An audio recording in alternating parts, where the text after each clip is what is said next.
I have the next slide, please? Yeah, so this paper goes long way back to 2000, 2001, when Rajiv is already joined in. Rajiv and me published this first experience of ours of bile duct injuries from Nair Hospital, where I was a lecturer and he was an associate professor. Almost 20 patients in 4 years. And we since have been doing a good amount of biliary injuries. But I must confess that over the last many years, maybe the last 7 or 8 years, the incidence has drastically gone up, or maybe the referral pattern has changed. I'm not too sure. Yeah, next, please. Yeah. So again, as has been mentioned earlier by the previous speakers, it has tremendous implications, particularly medical, legal, and prognostically. We've seen patients becoming biliary cripples, and we've seen patients taking the surgeons to the cleaners. So it has tremendous implications in practice, not only in private practice, but also in full-time government hospitals. As you can see out here that the incidence varies from 0.5 to 1.5%. There was an Indian study sometime back which said that the data was roughly around 0.4%. But as we all know that the incidence may be far higher, as there may be a lot of underreporting done and there are no real audits which are done to really know what is the incidence. So before we go to principles of management, how we would actually treat each patient on its own merit, I think this is a pretty important slide. And since it's not going to get covered anywhere else, I thought I'll just quickly go through the mechanisms of injuries. Can we have the next one? So the misidentification causing the classic bile duct injury, most common with open cholecystectomy. We see less of this nowadays. So again, basically, there is a segmental loss out here leading to clippage of both the upper and the lower end. Next. Tenting of CPD and low application of clips. As you can see that a part of the circumference of the bile duct has got clipped in, in trying to apply the clips pretty low. And of course, the anatomical variations, which both Kaustubh and Gunjan have said earlier, that one needs to be well versed with the various anatomical aberrations that can occur at the porta hepatis. And Makuchi's famous statement, I remember that the complexity of the porta hepatis can be only overcome by the brilliance of the operating surgeon. So I think a very, very pertinent statement. One needs to be aware of all the arterial, venous, and biliary variations that occur in the porta hepatis. Thermal injury, as you can see out here, there's some bile that's exuding from a small spot in the bile duct, and this was most probably because of thermal injury. Before we go on to how to manage these patients, again, a key aspect of anatomy of bile duct. And this we have learned from our basic MS days that the bile duct is pretty well supplied. The supply coming from the right and the left hepatic arteries as well as the gastroduodenal. And they have the marginal, the 3 o'clock and the 9 o'clock. But what is the most critical in biliary injuries is the maintenance of the transverse hilar marginal artery.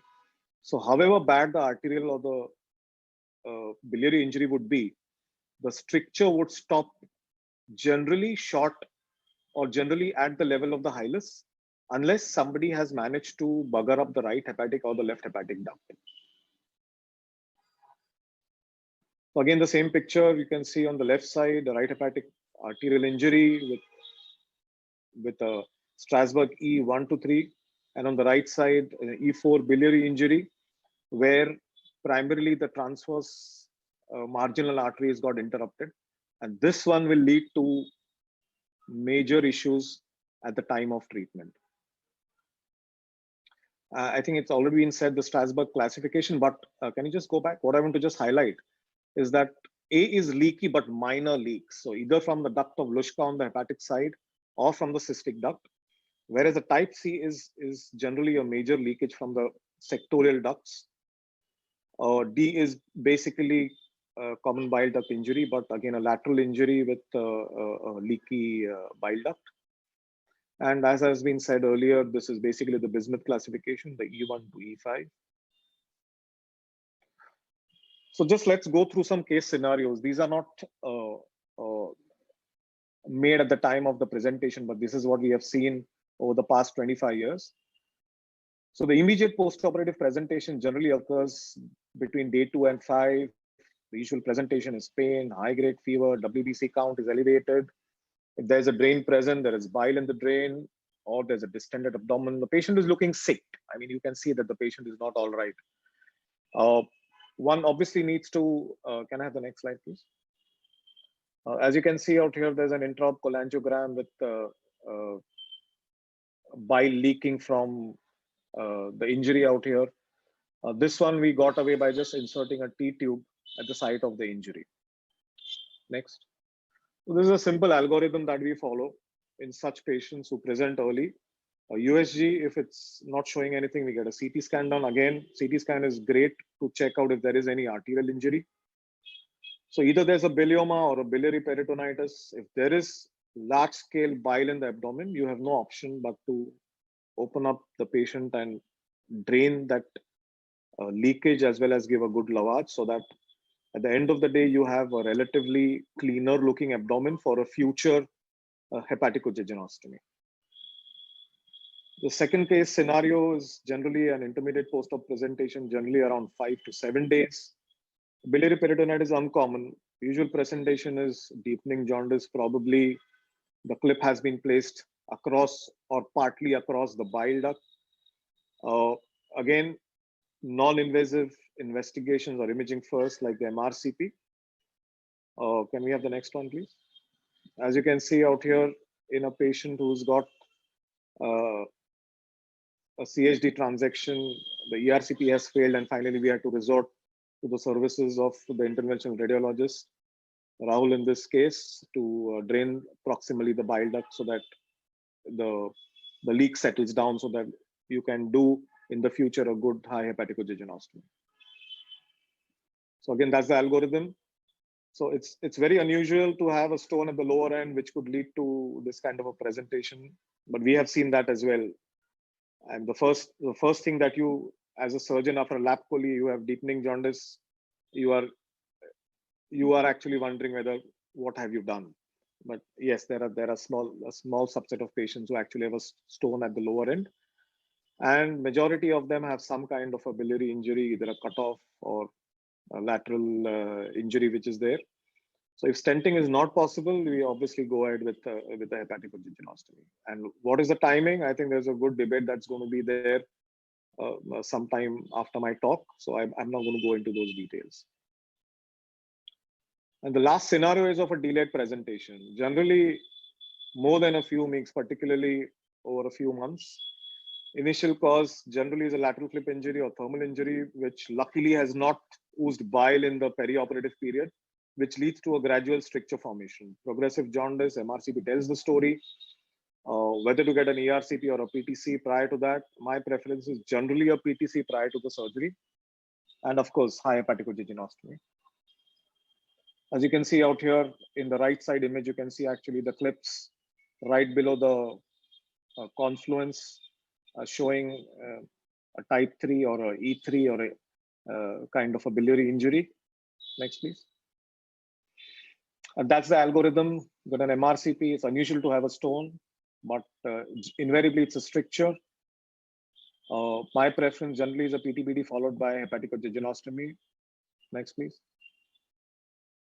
So let's look at the principles of management. So as for a biliary leak, as mentioned earlier, it's prudent to get an early diagnosis in this patient. They are sick patients, probably are into sepsis already by the time you have done all the imaging.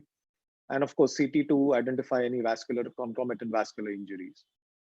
Drain of all the collections, either percutaneously, the patient may just settle down with the percutaneous drain for more definitive procedures at a later date. Can do an external biliary fistula or versus a biliary division. I think that call has to be taken by the treating physician and the team, whether it's best to divert the bile. If that would, of course, it's a case-to-case selection, normally the preference would be to drain the biliary fistula or the bilioma in the GB fossa and see if the patient settles down, and then take it from there. Sepsis control, of course, good antibiotics, and plan timing as time of the surgery of intervention. Early versus delayed, again, as I said, there's going to be a good debate sometime later. Biliary stricture, again, as mentioned earlier, one should wait for the maturation of the stricture, particularly if there is a concomitant vascular injury. Ensure good diversion and the absence of cholangitis before taking up these patients for surgery. A lot of times, over a period of time, these patients do have, they are debilitated, and one needs to have good nutritional rehabilitation for these patients before you take them up for the surgery. And as mentioned out here, first attempt is the best chance. There have been data which says that with each subsequent repair, the chance of a restricture rate is close to 20 to 25%. Again, we know the basis and the principles of surgery. We wouldn't want any local sepsis or any intra-abdominal collections at the time of doing the primary repair. Ensure good vascularity. Of course, if there is a concomitant right hepatic arterial injury, one would need to do a very high anastomosis on the bile duct or the confluence. And most important, drain all the biliary outlets. At times, we have drained almost 3 or 4 orifices in one anastomosis. And critical tension-free wide anastomosis. Again, as I said, first repair is the best chance. This is just a classification of a reconstructive and restorative surgery, but the preference generally in patients who have a biliary injury and who need a reconstructive surgery is hepatococcygeostomy. As said earlier, there are some patients where we would get away by placing in a T-tube like a small leak or a small thermal injury, where there is no great scar tissue which is there. Choledochorduodenostomy, we actually stopped doing it. It was only in the early phases of our series that we had done a few choledochorduodenostomies.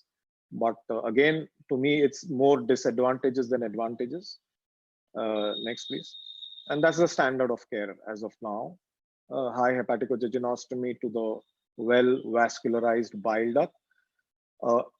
For people doing biliary injury repair, would agree that one must go from a virgin area to the scar area. So that's what we do. Generally, the hilar plate is lowered because that's the relatively the most virginal area. Once you lower the hilar plate, you get the hilum into view, and you go down from the hilum into view to see how much of the scar tissue is there, which also at some point we've stopped doing it. Once you have a good bile duct at the hilum, just open the hilum and do an anastomosis, which is going from the right to the left. And as you can see in the right side, multiple orifices, biliary orifices in one single anastomosis. Normally, the trend is to take anterior sutures on the bile duct wall and keep them long before doing the posterior anastomosis, so that the bile duct is still visualized. Rarely with small anastomosis, if one doesn't do this step, which to me is a very critical step, you might actually not end up seeing the anterior layer after finishing the posterior layer.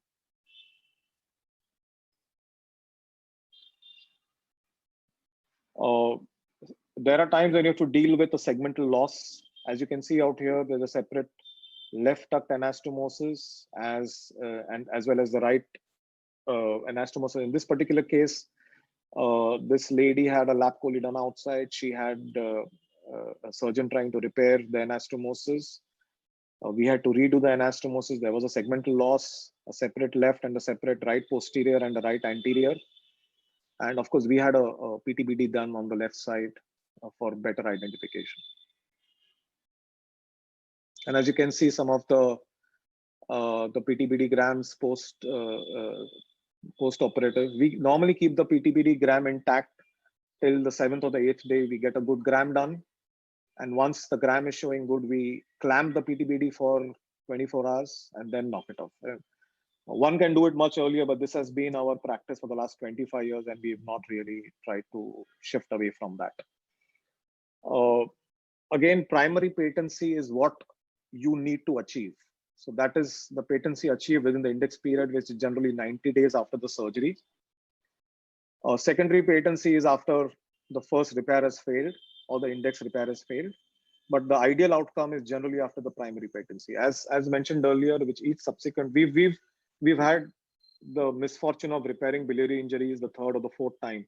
But as I said earlier, with each subsequent repair, the chances of restricture formation is a little higher. We've managed a fair amount of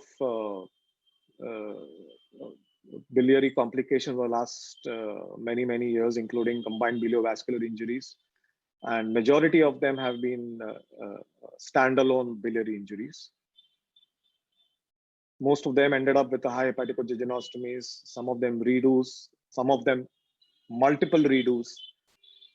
And as the last sentence is very important, PTBD done in 95% of patients. I know there are groups of people who do not believe in doing a PTBD prior to an elective biliary stricture, which is presenting at a late date, but this has been our practice, and at this point of time, there is no reason why we should change it. Next, please. So the take-home message: discretion is the better part of valor. If one has created a biliary injury, it could happen with anyone. Trust me. If one has created a biliary injury, call for help. You may be a hepatobiliary surgeon, but there is data which says that even if you are a trained hepatic surgeon, it's good to have a colleague of yours stand by with you while doing the primary repair at the time of the biliary injury, if there is a transaction and you've recognized it on table. But the critical part, as mentioned in Gunjan's talk, is prevention, and more prevention. That's the take-home message. Thank you for your kind attention.